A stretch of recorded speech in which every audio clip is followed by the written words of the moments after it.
تمام علماء حق کے بیانات اور وظائف سننے کے لیے چینل کو سبسکرائب کریں۔ جزاک اللہ خیر۔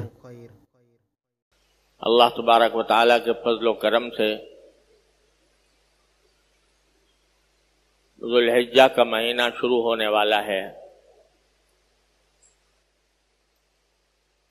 کل رات سے یا پرسوں رات سے اس مبارک مہینے کا آغاز ہو جائے گا،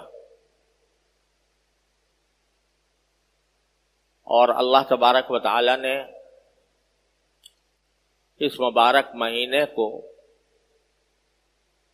کئی حیثیتوں سے دوسرے مہینوں پر ایک ممتاز حیثیت، ممتاز صفت عطا فرمائی ہے۔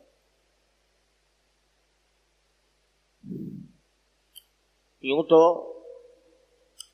سارے دن اور ساری راتیں اللہ تبارک و تعالی ہی کی بنائی ہوئی ہیں۔ ہر دن میں سورج نکلتا ہے، شام کو غروب ہوتا ہے، دن ہو جاتا ہے، دن رہتا ہے سارے صبح سے لے کر شام تک، پھر سورج غروب ہونے کے بعد سے رات شروع ہوتی ہے، فجر کے طلوع ہونے تک جاری رہتی ہے۔ دیکھنے میں سارے سال کے دن اور سارے سال کی راتیں ایک ہی جیسی ہیں، اور سب اللہ تبارک و تعالیٰ کی بنائی ہوئی ہے۔ لیکن اللہ تبارک و تعالیٰ ان دنوں اور راتوں میں کچھ کو اس لیے انتخاب فرما لیتے ہیں کہ میرے بندے ان دنوں میں یا ان راتوں میں میری طرف خصوصی طور پر رجوع کریں۔ ہم لوگ اپنے دنیاوی مشاغل میں جو اللہ تعالیٰ نے ہمارے لیے حلال کیے ہوئے ہیں، مثلا روزی کمانے میں، تجارت میں، زراعت میں، ملازمت میں اپنے اوقات صرف کرتے رہتے ہیں۔ اللہ نے ان کی اجازت بھی دی ہے، اور اگر نیک نیتی سے کریں تو انشاءاللہ وہ بذات خود ثواب کے کام ہیں۔ لیکن ان کاموں میں زیادہ سے زیادہ منہمک ہو کر اور زیادہ مشغول ہو کر بعض اوقات ہم اللہ جل جلالہ کی محبت، اللہ جل جلالہ کی طاعت، عبادت، براہ راست عبادت، اس کو فراموش کرنے لگتے ہیں۔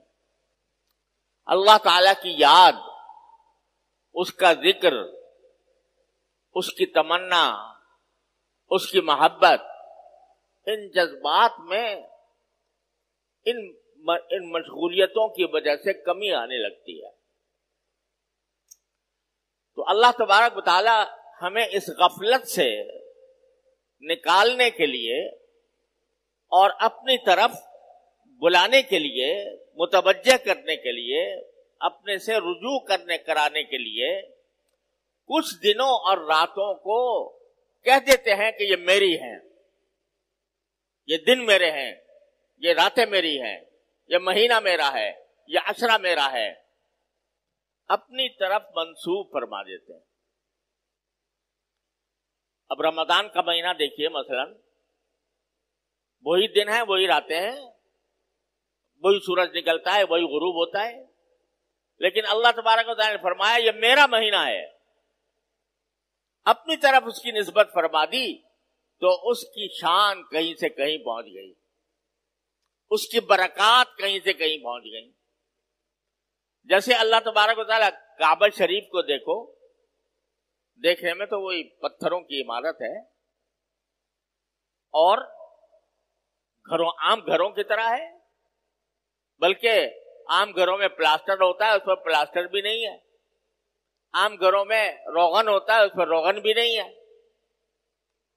لیکن اس گھر کو یہ کہہ دیا میرا گھر ہے، اپنی طرف اس کی نسبت قائم فرما دی تو اس کی شان، اس کا جلال، اس کا جمال، اس کی طرف انسانوں کی محبت اور ان کی طرف قلوب کا میلان ایسا زبردست ہے کہ جیسے مقناطیس لگا ہوا ہے، ساری دنیا سے انسانوں کو کھینچ رہا ہے۔ ایسے ہی اللہ تبارک و تعالی مختلف دنوں کو اور مختلف راتوں کو کچھ اپنی طرف منسوب فرما کر ان کو خصوصی فضیلت عطا فرما دیتے. تو اب جو یہ ذوالحجہ کا مہینہ آ رہا ہے یہ بھی انہی مہینوں میں سے ہے یا انہی ایام میں سے ہے جن کو اللہ جل جلالہ نے اپنی طرف منسوب فرما کر اس کو خصوصی تقدس عطا فرما دیا ہے اور اس کی خصوصی فضائل بیان فرمائے. کیوں؟ تاکہ ہم لوگ جو دنیاوی مشغلوں میں الجھے ہوئے ہیں، منہمک ہیں، وہ ذرا لوٹ کر تھوڑے عرصے کے لیے اللہ تبارک و تعالیٰ کے ذکر میں، اس کی یاد میں، اس کی محبت میں، اس کی طاعت میں اپنے آپ کو مشغول کریں. ایسا ہی ذوالحجہ کا مہینہ. اور اس مہینے کی ایک خصوصیت یہ ہے کہ اس میں کچھ اللہ تبارک و تعالیٰ نے ایسی عبادتیں مقرر فرمائی ہیں جو صرف انہی دنوں میں انجام دی جا سکتی ہیں، سارے سال نہیں دی جا سکتی. مثلا حج جو ہوگا وہ ذوالحجہ میں ہوگا، سارے سال نہیں ہوگا. عرفات کا میدان تو آج بھی موجود ہے، جبل رحمت بھی ہے، مینا بھی ہے. لیکن آج اگر کوئی جا کر مینا میں قیام فرمائے یا جا کر عرفات کے میدان میں جبل رحمت پہ کھڑا ہو جائے، کوئی عبادت نہیں، کوئی عبادت نہیں. عبادت کی حیثیت سے اس کا کوئی مقام نہیں. جیسے اور میدان ہے ایسے عرفات کا میدان. لیکن جب 9 ذوالحجہ آ گئی تو اب اس کا وہاں پر جا کر وقوف کرنا، وہاں پر جا کر ذکر کرنا، وہاں پر جا کر اللہ تبارک و تعالیٰ سے دعائیں کرنا، اس کا مقام کہیں سے کہیں پہنچ گیا کہ جو میرے بیت اللہ کا حج کرے اور اس میں کوئی فحش کام نہ کرے تو واپس ایسے آئے گا جیسے آج ماں کے پیٹ سے پیدا ہوا. تو یہ حج ایسی عبادت ہے جو صرف اسی مہینے کے اندر ہو سکتی ہے، سارے مہینوں میں نہیں ہو سکتی، کہیں نہیں ہو سکتی. اسی طرح قربانی کی جو عبادت ہے وہ انہی 3 دنوں کے ساتھ خاص ہے. 10 ذوالحجہ، 11، 12، بس ان 3 دنوں میں آپ جتنے بھی جانور قربان کریں گے اللہ تبارک و تعالیٰ کے لیے تو اس کے اون کے برابر گناہ معاف ہوں گے، اور ایک قربانی کا ثواب رسول کریم صلی اللہ علیہ وسلم فرماتے ہیں کہ ابھی خون جانور کا زمین پر نہیں گرا ہوتا، اس سے پہلے ہی اللہ تبارک و تعالیٰ کی بارگاہ میں پہنچ جاتا ہے. تو اتنی بڑی فضیلت ہے. لیکن یہ ان 3 دنوں میں ہے. باقی دنوں میں اگر کوئی آج جانور لے کر ذبح کرے کوئی عبادت نہیں. ذبح کرنا صدقہ بے شک کر سکتا ہے، یعنی گوشت کا صدقہ کر دے گا، صدقہ کرنے کا ثواب انشاءاللہ ملے گا، وہ کسی وقت بھی ہو سکتا ہے. لیکن قربانی جو نام ہے گلے پر چھری پھیرنے کا، گلے پر چھری پھیر کر جانور کو ذبح کرنے کا، یہ عبادت صرف 3 دنوں کے ساتھ مخصوص ہے. 11، 12، 13، 10، 11، 12، اس کے علاوہ نہیں ہو سکتی. تو یہ بھی اس مہینے کی خصوصیت ہے، اور مہینوں کے اندر کبھی بھی نہیں ہو سکتی کوئی قربانی. اور اسی طرح اللہ تبارک و تعالی نے تکبیر تشریق مقرر فرمائی. اللہ اکبر لا الہ الا اللہ واللہ اکبر وللہ الحمد. یہ تکبیر تشریق 9 ذوالحجہ سے فجر سے شروع ہوتی ہے اور 13 تاریخ کی عصر تک جاری رہتی ہے. ہر نماز کے بعد بلند آواز سے یہ تکبیر کہنا واجب ہے. اللہ اکبر لا الہ الا اللہ واللہ اکبر وللہ الحمد. لیکن یہ بھی انہی دنوں کے ساتھ مخصوص ہے. 9 تاریخ سے شروع ہوگی، 13 تاریخ کے اثر پہ ختم ہو جائے گی. آج پڑھ لو، یعنی نمازوں کے بعد بلند آواز سے آج پڑھو تو وہ کوئی اس درجے کا ثواب اس میں نہیں ہے جو 9 تاریخ سے شروع ہونے والی تکبیر کا ہے. تو یہ کچھ اللہ تبارک و تعالیٰ نے خصوصیات عطا فرمائی ہیں اس مہینے کو جو اور کسی مہینے میں نہیں. اور اس کا آغاز ہونے والا ہے انشاءاللہ کل رات سے یا پرسوں رات سے. یہ جو میں نے باتیں بتائیں یہ تو واجبات ہیں، فرائض ہیں.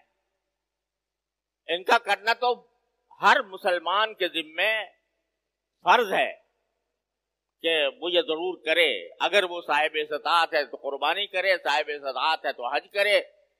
اور تکبیر تشریق بھی اسی طرح ہر مسلمان کے ذمے واجب ہے. نمازوں کے بعد تکبیر تشریق پڑھنا یہ تو واجب ہے. لیکن ایک حدیث میں رسول کریم صلی اللہ علیہ وسلم کا یہ ارشاد مروی ہے کہ یہ جو 10 دن ہیں 9 سے جو کل رات سے شروع ہونے والے ہیں یا پرسوں رات سے، یکم ذی الحجہ کی رات سے اور عید الاضحیٰ تک، یہ جو 9 دن ہیں یہ اللہ تبارک و تعالی کی ہر عبادت، کوئی بھی عبادت ہو، وہ اللہ تبارک و تعالیٰ کو جتنی محبوب ان 10 دنوں میں 9 دنوں میں ہے اتنی اور کسی دن میں نہیں ہے. مثلا اس میں فرمایا کہ ایک دن کا روزہ 1 سال کے روزے کے برابر. اللہ تعالیٰ نے ان دنوں کو یہ تقدس عطا فرما دیا کہ ان 9 دنوں میں ایک دن روزہ رکھ لو تو اس کا ثواب 1 سال کے روزوں کے برابر. اور ایک رات اگر جاگ کر عبادت کر لو جتنی بھی ہو سکے تو وہ ایسا ہے جیسے لیلۃ القدر میں شب قدر میں جاگے. اللہ تبارک و تعالیٰ نے ان دنوں کو اپنی عبادت کے لیے اس طرح مخصوص فرمایا ہے کہ اس کی فضیلت کہیں سے کہیں بڑھا دی ہے. ہر عمل کی فضیلت. صدقہ کوئی دے ان دنوں میں تو عام دنوں کے صدقے کے مقابلے میں ان دنوں میں صدقہ دینا زیادہ ثواب ہے. کوئی نفلی نماز پڑھے تو عام دنوں کے مقابلے میں ان دنوں میں نفلی نماز کا ثواب زیادہ ہے. کوئی آدمی اللہ تبارک و تعالیٰ کا ذکر کرے، تلاوت کرے، تو جتنی تلاوت کا ثواب عام دنوں میں ملتا ہے اس سے زیادہ ثواب ان دنوں میں ملے گا. جتنا عام دنوں میں ذکر اور تسبیح کا ثواب ملتا ہے اس سے زیادہ ثواب ان دنوں میں ملے گا. کوئی بھی عبادت کا عمل، چاہے وہ جانی عبادت ہو چاہے مالی عبادت ہو، اس کا اجر و ثواب ان دنوں میں اللہ تبارک و تعالی نے کہیں سے کہیں بڑھا دیا ہے. لہذا کیوں بڑھا دیا؟ وہی بات کہ ہم دن رات اپنے دنیاوی دھندوں میں مشغول رہ کر بسا اوقات اللہ تبارک و تعالی کو بھلا دیتے ہیں. ان کی یاد دل سے نکل جاتی ہے. اللہ تبارک و تعالیٰ کی جو محبت دل و دماغ میں پیوست ہونی چاہیے اس میں کمی آ جاتی ہے تو اللہ تعالیٰ کھینچ کر بلاتے ہیں، آ جاؤ، یہ میرے دن ہیں، یہ میری راتیں ہیں، ان کے اندر مجھ سے تعلق جوڑ لو، میرے ساتھ رشتہ مضبوط کر لو. جتنی جتنی بھی نفلی عبادت کی جائے گی اللہ تبارک و تعالیٰ کا قرب اتنا ہی بڑھے گا. ایک حدیث میں، حدیث قدسی ہے، حدیث قدسی اس حدیث کو کہتے ہیں جس میں رسول کریم صلی اللہ علیہ وسلم اللہ تبارک و تعالیٰ کی کوئی بات نقل فرماتے ہیں، اس کو حدیث قدسی کہتے ہیں. تو ایک حدیث قدسی ہے کہ میرا بندہ نفلی عمل کرتا جاتا ہے یہاں تک کہ جتنا نفلی عمل وہ زیادہ کرتا ہے اتنا ہی میرے قریب آ جاتا ہے، اور یہاں تک کہ ایک مرحلہ ایسا آ جاتا ہے کہ میں اس کی آنکھ بن جاتا ہوں جس سے وہ دیکھتا ہے، میں اس کے کان بن جاتا ہوں جس سے وہ سنتا ہے، میں اس کے ہاتھ بن جاتا ہوں جس سے وہ عمل کرتا ہے۔ کیا مانا؟ کہ اس کا ہر عمل اور اس کا ہر کام، چاہے دیکھنے میں دنیا کا کام نظر آ رہا ہو، لیکن وہ میرے محبت سے کا آئینہ دار ہوتا ہے، یعنی وہ جو کر رہا ہوتا ہے وہ میری محبت میں کر رہا ہوتا ہے، جو کچھ کر رہا ہوتا ہے جیسا میں کر رہا ہوں میں اس کا بن جاتا ہوں، ہاتھ بن جاتا ہوں، میں اس کے پاؤں بن جاتا ہوں جس سے وہ چلتا ہے۔ اللہ تعالیٰ ایک بندے کے بارے میں فرما رہے ہیں، ایک معمولی سا بنگا جس کی کوئی حیثیت نہیں، وہ فرماتے ہیں کہ میں اس کے ہاتھ بن جاتا ہوں، میں اس کے پاؤں بن جاتا ہوں، میں اس کی آنکھ بن جاتا ہوں، میں اس کی کیا مطلب؟ کہاں وہ ذات عالی جس کی تعریف ممکن ہی نہیں ہے، کہاں اس کا جلال و جمال، کہاں اس کی کبریائی، کہاں اس کی عظمت، اور کہاں ایک بالکل بے نام اور بے حقیقت بندہ۔ کہتے ہیں میں اس کے اندر آ جاتا ہوں، اس کے اندر آ جاتا ہوں۔ اس کے اندر آنے کا معنی یہ نہیں کہ حلول کر جاتا ہوں، اس میں معنی یہ کہ اس کا ہر عمل، اس کا ہر قدم، اس کا ہر کام وہ میری محبت کا آئینہ دار ہوتا ہے، اور میں اس سے راضی ہوتا ہوں۔ وہ چلتا ہے تو میں اس سے راضی ہوتا ہوں، وہ پھرتا ہے تو میں اس سے راضی ہوتا ہوں، وہ کھاتا ہے تو اس سے راضی ہوتا ہوں، وہ پیتا ہے تو اس سے راضی ہوتا ہوں۔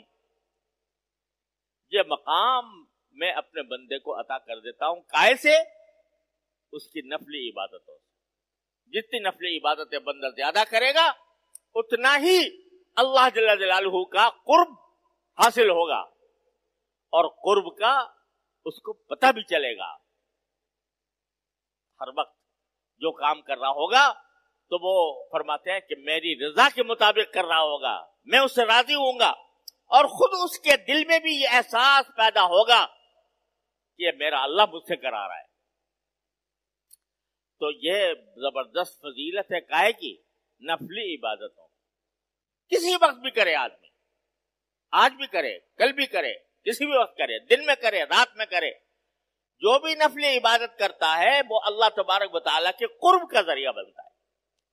لیکن ان دنوں میں تو فرما رہے ہیں، یہ دن جو آ رہے ہیں 9 ذی الحجہ تک، اس میں اگر جو عبادت کی جائے گی عام دنوں سے زیادہ، فرماتے ہیں مجھے زیادہ محبوب ہے۔ اے بندے، تو عام دنوں کے اندر بھی میری نفلی عبادت کرتا تو میں تجھے اپنا قرب عطا کرتا، لیکن ان دنوں میں اگر کرے گا تو مجھے محبوب ہے تیرا عمل، مجھے تیرا عمل محبوب ہے ان دنوں کے اندر، جتنا ان دنوں میں محبوب ہے اور دنوں میں اتنا نہیں۔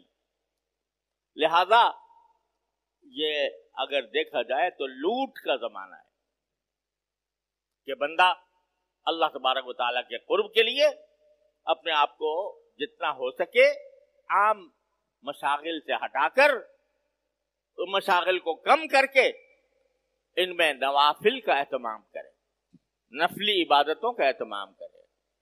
اگر روزہ رکھ سکتا ہے تو روزہ رکھے، نفلی عبادت کوئی بھی زیادہ کرے، تلاوت عام دنوں میں جتنی کرتا ہے اس سے زیادہ کر لے، جتنا ذکر اور تسبیح عام دنوں میں کرتا ہے اس سے زیادہ کر لے، صدقے کا اہتمام کرے، جتنا صدقہ دے سکتا ہے اللہ کے راستے میں وہ صدقہ کرے، اور نفلی نمازیں جتنی بھی اللہ تعالیٰ توفیق دے اس کا اہتمام کرے۔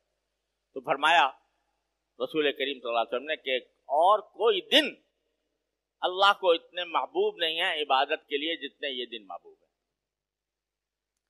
ایک اور بات عجیب قسم کی ہے، وہ عمل مستحب ہے، واجب نہیں، فرض نہیں، لیکن اس کی بھی ایک فضیلت ہے۔ وہ کیا؟ کہ جس کو قربانی کرنی ہے قربانی کے دنوں میں، چاہے وہ فرض قربانی ہو یا نفل ہو. اگر قربانی کرنی ہے، ظاہر ہے اگر فرض ہے یا واجب ہے تو کرنی ہی کرنی ہے. لیکن اگر فرض کرو واجب نہیں ہے، پھر بھی کسی نے ارادہ کر رکھا ہے کہ میں نفلی قربانی کروں گا، تو نفلی قربانی بھی اگر کرنی ہے تو یکم ذی الحجہ کی، یعنی جو کل رات کو شروع ہونے والی ہے، ذی الحجہ کی پہلی رات، اس وقت سے لے کر قربانی کرنے تک نہ اپنے بال کاٹے نہ اپنے ناخن کاٹے. یہ عمل مستحب ہے، فرض تو نہیں، واجب بھی نہیں. اگر کوئی کاٹ لے تو کوئی گناہ بھی نہیں، لیکن فضیلت بیان کی گئی ہے کہ نہ کاٹے. بھئی کیوں نہ کاٹے؟ ناخن بھی نہ کاٹے اور بال بھی نہ کاٹے. وہ اس کی حکمت بظاہر یہ ہے کہ یہ زمانہ جو ہے نا، یہ حج کا زمانہ ہے، اور حجاج اس زمانے میں احرام باندھ کر بیت اللہ کی طرف جاتے ہیں. افسوس ہے کہ اب ہماری بدعمالیوں کی وجہ سے اور کورونا کے ضرورت سے زیادہ خوف کی وجہ سے اس حج کو بھی اب محدود کر دیا گیا. اب یہاں سے کوئی جا نہیں سکتا. ساری دنیا سے لوگ آیا کرتے تھے، اب نہیں آتے، ممنوع ہے. صرف سعودی عرب کے لوگ حج کر سکتے ہیں، وہ بھی محدود تعداد میں. لیکن بہرحال جو بھی جائیں تو یہ زمانہ حج کا ہے، جس میں بندے احرام باندھ کر بیت اللہ کی طرف رجوع کرتے ہیں. احرام کی حالت میں بال بھی نہیں کاٹے جاتے، ناخن بھی نہیں کاٹے جاتے، منع ہے احرام کی حالت میں. تو جو لوگ حج پر قدرت نہیں رکھتے یا جو حج نہیں کر رہے، ان کو کہہ دیا گیا بھائی تم یہ ناخن سے کاٹنے سے بچ کر اور بال کاٹنے سے بچ کر تھوڑی سی مشابہت پیدا کر لو میرے ان دیوانوں کی کہ جو احرام باندھ کر میرے بیت اللہ کا حج کرنے کے لیے آ رہے ہیں. ان کی مشابہت پیدا کر اور یہ کہہ سکو کہ تیرے محبوب کی یا رب شباہت لے کے آیا ہوں، حقیقت اس کو تو کر دے، میں صورت لے کے آیا ہوں. تو شباہت پیدا کرنے کے لیے یہ فرمایا گیا مستحب ہے کہ تم بھی بال نہ کاٹو اور ناخن نہ کاٹو، تاکہ تم مشابہ ہو جاؤ ان حجاج کے جو احرام باندھے ہوئے ہیں. تو شاید تمہاری اس مشابہت کی وجہ سے جب میدان عرفات میں رحمتوں کی بارش ہو تو اس کا کوئی چھیٹا تم تک بھی پہنچ جائے، تم پر بھی پڑ جائے اس مشابہت کی وجہ سے. یہ مشابہت بھی بڑی دولت ہے. ظاہری اعتبار سے کسی اللہ والے کے ساتھ مشابہت پیدا کر لینا، اس کے کسی عمل کے ساتھ مشابہت پیدا کر لینا، یہ بھی ایک دولت ہے، اور اس پر بھی اللہ تعالیٰ کی رحمتیں متوجہ ہو جاتی ہیں. اس لیے یہ حکم دیا گیا ہے کہ ذو الحجہ شروع ہونے کے بعد، یعنی ذو الحجہ کی پہلی رات سے اور جب تک قربانی نہ کر لو اس وقت تک کے لیے نہ بال کاٹو نہ ناخن کاٹو. البتہ اس کو فرض واجب نہیں کیا. شریعت نے عجیب ہمارے آسانی کا ہر جگہ لحاظ رکھا ہے کہ ایسا بھی نہ ہو کہ لوگ تنگی میں پڑ جائیں. اس واسطے کہہ دیا کہ فرض نہیں، واجب نہیں، لیکن مستحب ہے. ایسا کرو گے تو انشاءاللہ اس کا ثواب ملے گا. تو بھائیو، یہ زمانہ آ رہا ہے اور انشاءاللہ شروع ہونے والا ہے. اللہ تبارک و تعالیٰ کی رحمت سے یہ خاص دن ہیں. ایک اور بات وہ یہ کہ اللہ تبارک و تعالیٰ نے یہ زمانہ جو ہے یہ اپنی کبریائی کے اعلان اور کبریائی کے نعرے لگانے کا زمانہ ہے. اللہ تبارک و تعالیٰ کی بڑائی کے،